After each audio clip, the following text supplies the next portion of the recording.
Bismillahirrahmanirrahim. Wassalatu ala Rasulillah Muhammad ibn Abdillah wa ala alihi wa sahbihi wa mawalah amma ba'd. Yang hormati para ulama, para bapak-bapak saudara-saudara kami. Semoga saatnya kembali banyak dari Allah. Mudah-mudahan pertemuan pada sore hari ini senantiasa diberi keberkahan dan dijadikan timbal bagi kita semua, bermanfaat di dini wa dunya hatta akhirah. Al-Fatihah.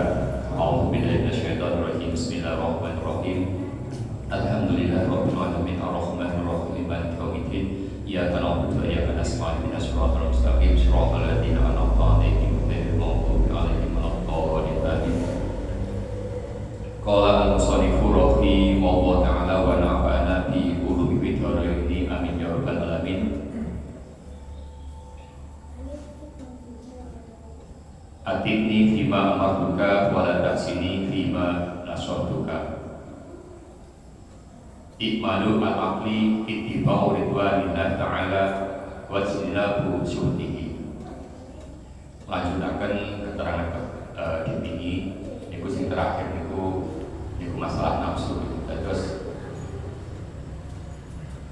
orang yang kuat, itu salah satu hadis niku, orang yang kuat niku bukan orang yang menang di medan peperangan dengan membunuh sekian banyak musuhnya, tetapi orang yang kuat adalah orang yang bisa mengalahkan atau mengendalikan hawa nafsunya.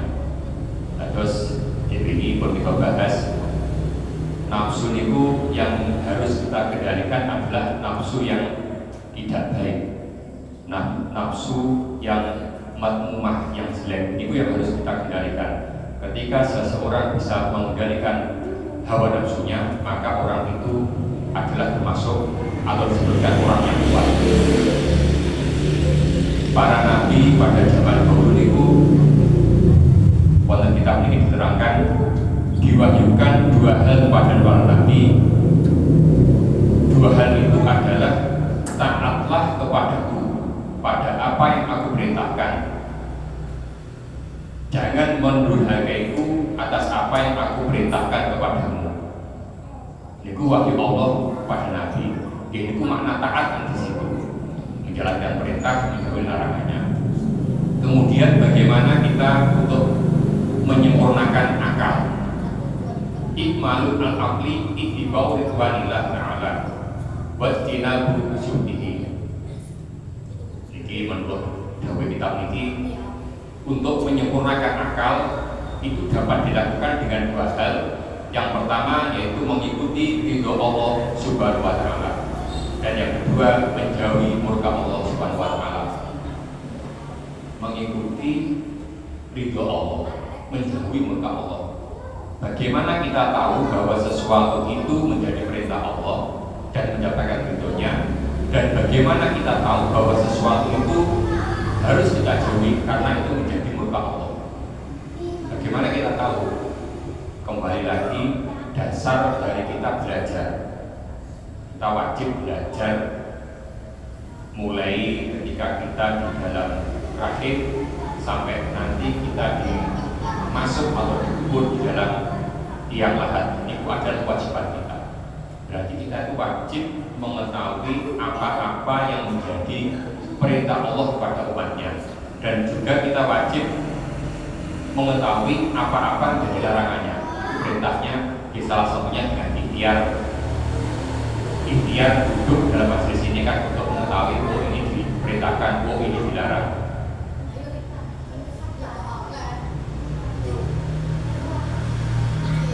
Kemudian harokatul ta'ati dalilun al-ma'rifah kama anna harokatul jismi dalilun al-hayat. Wujud seseorang itu tahu kepada Allah. Dan ini disebutkan dalam kitab ini. Tandane tiang itu kok bisa mengenal Allah. Mengenal itu berarti kita tahu perintahnya, kemudian tahu larangannya. Itu adalah dengan gerak ketaatan. Maksudnya seorang hamba yang menjalani ketaatan kepada Allah itu merupakan bukti bahwa hamba tersebut mengenal Allah dengan baik. Ini analoginya itu kalau ini disebutkan sebagaimana gerak badan merupakan tanda kehidupan. Terus tiang ini lek tasik urip, ini badannya bergerak. Ini kalau ini disebutkan seperti itu. Tiang ini lek tasik hidup, tasik gesang, tandanya adalah badannya ada pergerakan. Begitu juga dengan orang yang mengenal Allah, makrifatullah, itu tandanya adalah gerak ketaatan. Semakin sering orang melaksanakan ketaatan, semakin tinggi tingkat makrifatnya kepada Allah. Juga sebaliknya, jika seseorang sedikit menjalankan ketaatan, disebabkan memiliki sedikit pula pengetahuan terhadap Allah. Rasulullah SAW bersabda, aslu jamil khotoya hubud dunya, wa aslu jamil fitani manqul al-usri was-zakah. Rasulullah menjadikan dalam satu hadis, ini kita hubungannya dengan sahabat dengan nafsu tadi. Pangkal segala dosa adalah cinta dunia. Pangkal segala bencana adalah enggan membayar 1/10 zakat pertanian dan enggan mengeluarkan zakat pada umumnya. Ini memang pangkal segala dosa yang itu kadang atau ini mendekat bahwa cinta dunia itu yang berlebihan akan menjadikan seseorang itu bisa melakukan apa saja tanpa ada kontrol dari pikiran yang sehat. Kemudian dilanjutkan dan memiliki juga pangkal segala bencana adalah ketika seseorang enggan membayar zakat 1/10 itu zakat pertanian. Terus tiap itu lek pembiayaan tani itu lek panen zakatnya 10%, 10% itu ketika airnya itu tidak membayar, itu lek tani. Maka lek airnya bayar, pengairannya bayar, itu zakatnya 5% dan enggan mengeluarkan zakat pula. Jadi mohon maaf, mungkin dengan saat ini dalam saat ini kan lagi viral itu kan medsos itu kan apa Menteri Agama itu Bapak Nasruddin itu mengeluarkan statement tanda kutip statement yang pernyataan tentang zakat. Beliau cara berpikirnya itu ojo terima ngomongi zakat fitrah. Zakat fitrah itu kan mungkin sangat ringan gitu misalnya. Zakat fitrah itu yang kisaran antara 2,5 sampai 3 kilo beras. Tetapi yang lebih ditingkatkan itu oleh penjelasan Menteri Agama saat kasus ini yang paling viral. Beliau meluruskan sebetulnya potensi selain zakat fitrah tadi, zis ini zakat malnya, infaknya, sedekahnya. Bagaimana zakat zis tadi itu dikelola dengan maksimal supaya kaum muslim mayoritas di Indonesia itu bisa merasakan manfaatnya. Ini oleh salah satu intisari dari apa yang disampaikan oleh Bapak Menteri Agama. Ini sedikit hubungannya kali hadis Rasul tadi. Kemudian disebutkan dalam satu hadis pula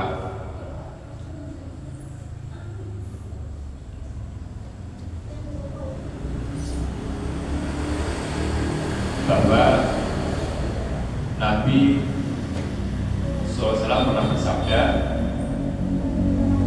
ingatlah meskipun putuskanlah persahabatan dengan orang bodoh.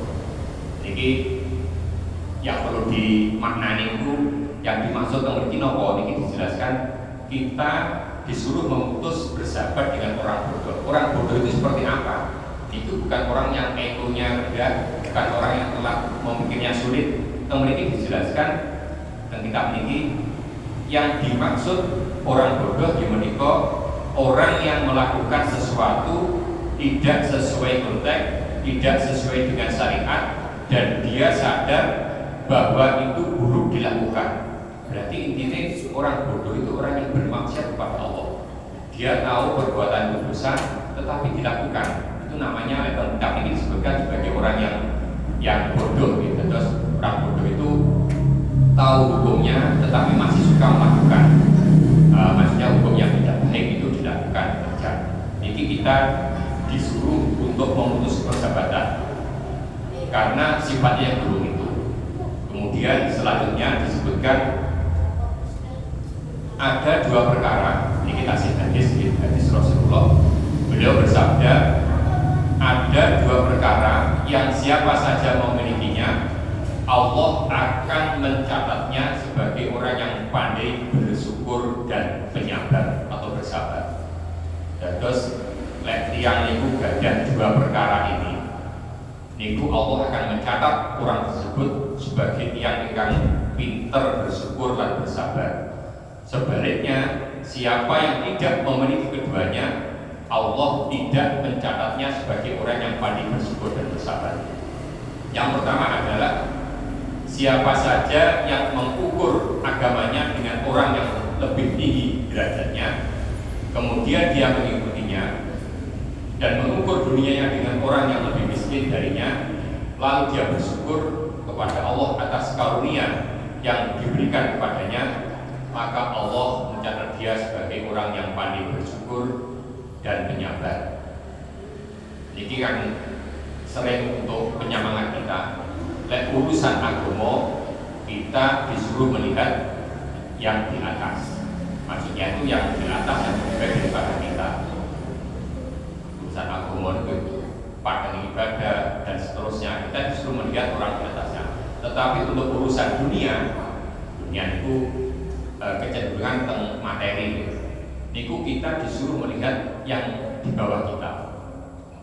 Terus sak menika untuk mengetahui itu sangat mudah. Kadang kita itu dikasih sakit masih sedikit pun mengeluh. Padahal kalau kita melihat banyak di luar itu yang penyakitnya lebih parah dibanding kita, termasuk diberi rezeki harta, diberi rezeki harta mungkin menurut kita kurang. Padahal kalau kita melihat di dunia sana itu masih banyak orang yang secara zahir, secara fisik itu masih menderita dibanding kita. Jadi yang itu sampai mengukur agamanya dengan orang yang lebih tinggi. Kok luwih paten aku harus seperti itu. Kemudian sebaliknya ketika melihat dunia, mengukur dunia itu dengan kondisi orang yang lebih di bawahnya, maka tentu orang itu akan bersyukur kepada Allah. Dan siapa saja yang mengukur agamanya dengan orang yang lebih rendah derajatnya, atau mengukur dunianya dengan orang yang lebih kaya darinya, lantas bersedih atas dunia yang tidak didapatkannya, maka Allah tidak akan mencatatnya sebagai orang yang pandai bersyukur dan penyabar. Kemudian masih berkenaan dengan hal tersebut, itu ada salah satu kisah di sini, yaitu bagaimana seseorang itu, kondisi seseorang ketika di pagi hari atau bangun tidur. Nomor ini disebutkan bahwa ketika orang tersebut pada pagi hari itu masih bingung tentang urusan dunianya. Bahiko aku akan nopo yo, aku akan kerja apa? Misalkan bahiko aku neng sawah itu apa yo?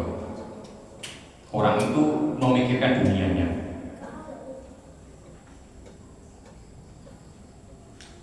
Maka orang tersebut dikatakan orang yang tidak yakin akan ketetapan Allah Subhanahu wa taala, yakin akan takdir rezekinya.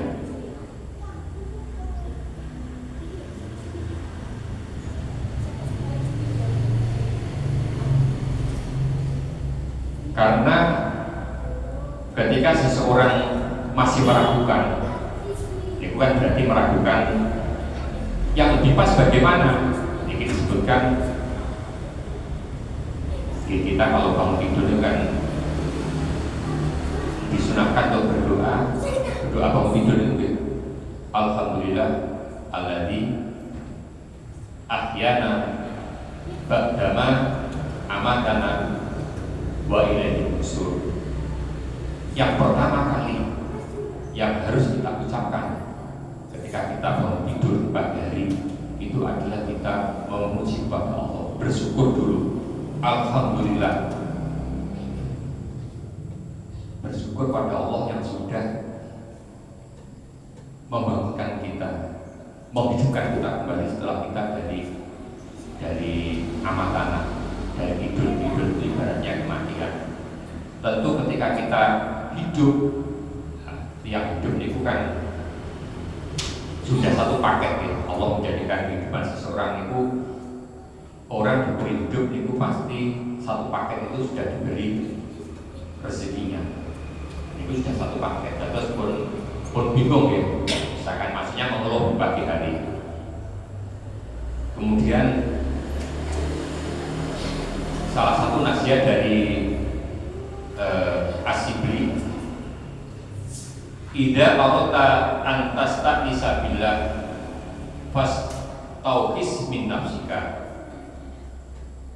Jika ingin merasa hatimu tenang dan tentram bersama Allah, janganlah engkau turuti hawa nafsumu. Iki wonten critanipun to mriki ketika As-Sibli niku nggih teng pengarang-karang teng kitab itu masyhur gitu. Untuk contoh-contoh, As-Sibli niku bermimpi seolah-olah telah mati. Dia ditanya tentang kondisinya setelah mati. Kemudian dia bercerita, As-Sibli niku namine Abu Bakar.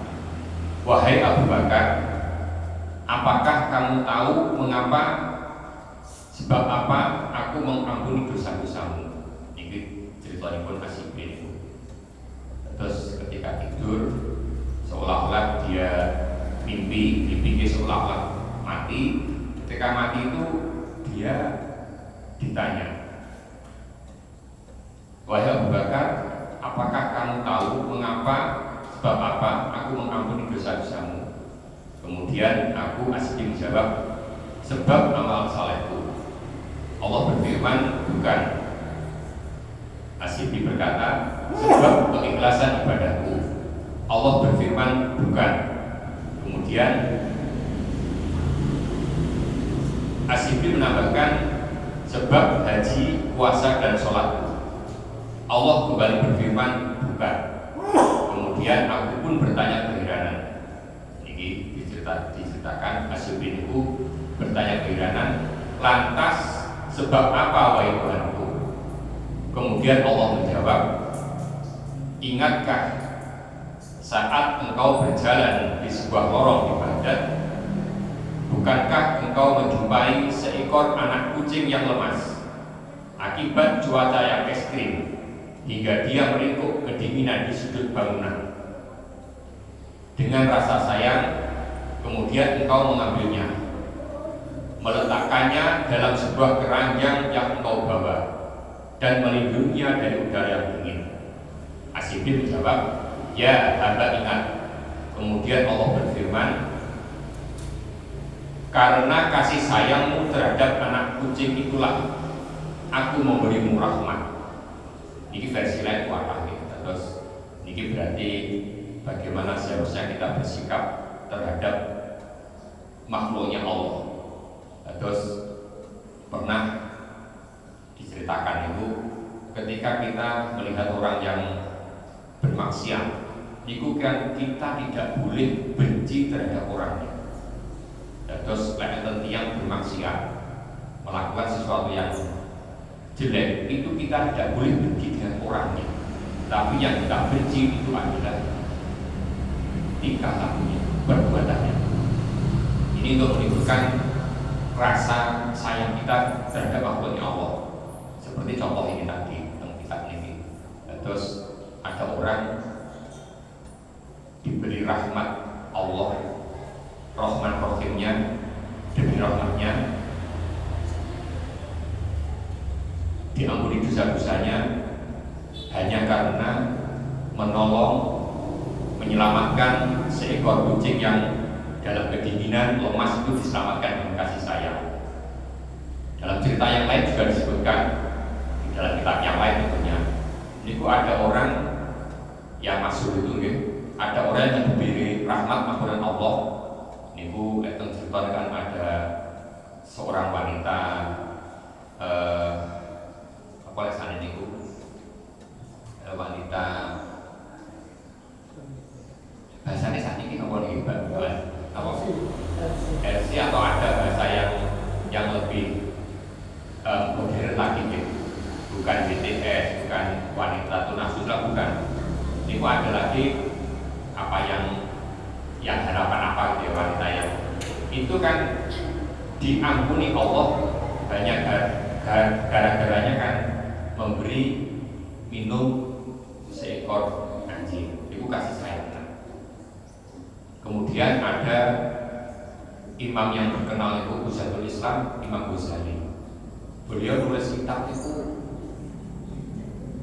berpuluh-puluh kitab disusunnya. Beliau seorang yang alim. Itu dalam satu cerita diriwayatkan beliau itu mendapatkan rahmat ampunan Allah itu bukan karena hasil karyanya, bukan karena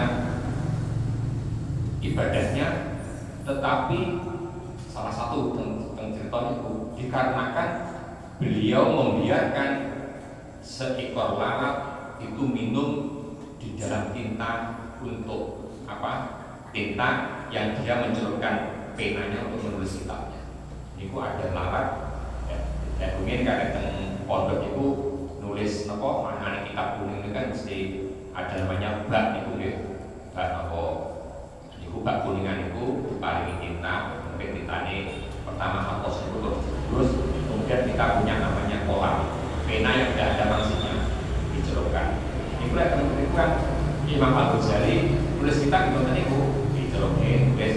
Ketika ada seekor lalat hingga untuk meminum, Imam Ghazali membiarkan lalat itu untuk memuaskan untuk meminumnya. Disitulah itu tentang cerita itu untuk motivasi kita bagaimana kita melatih hati kita, hati termasuk nanti juga ucapan akhirnya. Terus jangan sampai kita itu punya perasaan benci, perasaan tidak sayang, marah terhadap makhluknya Allah. Benci terhadap makhluknya Allah. Kalau benci perbuatannya boleh. Terus kayak tiang, naudzubillah misalkan tiang itu tidak mau sholat padahal orang Islam, kemudian suka perbuatan yang jelek yang melakukan, itu kita menasihati sesuai kemampuan kita. Kalaupun tidak mampu, jangan sampai sekali-kali kita membenci kurangnya. Oh, jangan cek si A, si B karena orang saya suka seperti ini. Itu jangan benci orangnya, tetapi benci perbuatannya. Oh, perbuatannya itu tidak bagus. Jangan ditiru. Oh, geding ambil perbuatannya orang kaya. Nah, geding bukan dengan orangnya, tapi dengan perbuatannya. Dan kita doakan mudah-mudahan sebagai orang Islam, mudah-mudahan orang tersebut suatu saat diberi hikmah, diberi kesadaran oleh Allah sehingga bisa menjalankan perintah-perintah yang benar dan menjauhi larang-larangnya. Doa yang baik yang kita langsungkan, baik itu pada diri sendiri maupun diri orang lain, itu pasti akan kembali kepada diri kita. Sebetulnya tidak ada doa maupun doa dan ucapan itu sudah menjadi hukum alam. Hukum alam itu bahasa kitab itu namanya sunatullah. Sunatullah itu sesuatu yang berjalan menurut ketentuan Allah. Sunatullahnya contoh kecil itu misalkan tiang ngelak ini, tiang naik mobil niku bakal hilang rasa hausnya. Tiang naik mangan niku bakal wareg. tiang lek belajar niku bakal pinter, tiang lek kerja niku bakal angsal pamungka jiwa bayar. Niku sunatullah. Sunatullah itu berarti kita melakukan sesuatu niku akan mendapatkan sesuatu ya sama seperti yang kita lakukan. Sunatullah termasuk doa tadi. Ketika kita memohon kepada Allah, memohon itu kan bahasa orang awam kan, ketika kita menyampaikan sesuatu, melemparkan sesuatu pada Allah, melemparkan sesuatu ke langit itu nanti turunnya ya sesuatu yang kita lemparkan. Itu sunatullahnya seperti itu. Terus pernah kita praktekkan itu untuk melatih keyakinan.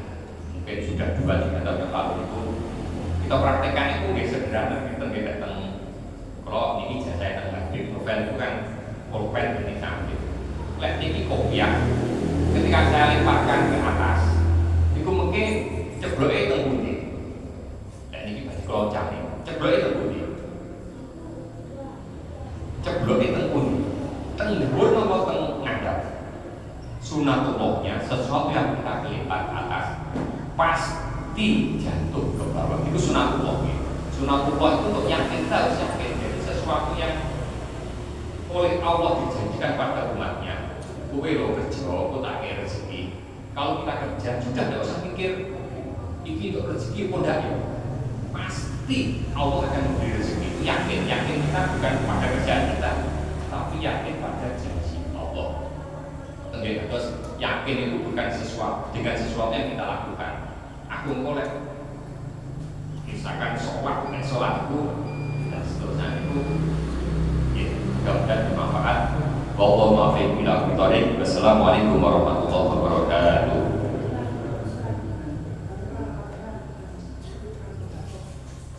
Ya, ini penyuman ketika itu kau yang kuatah ya.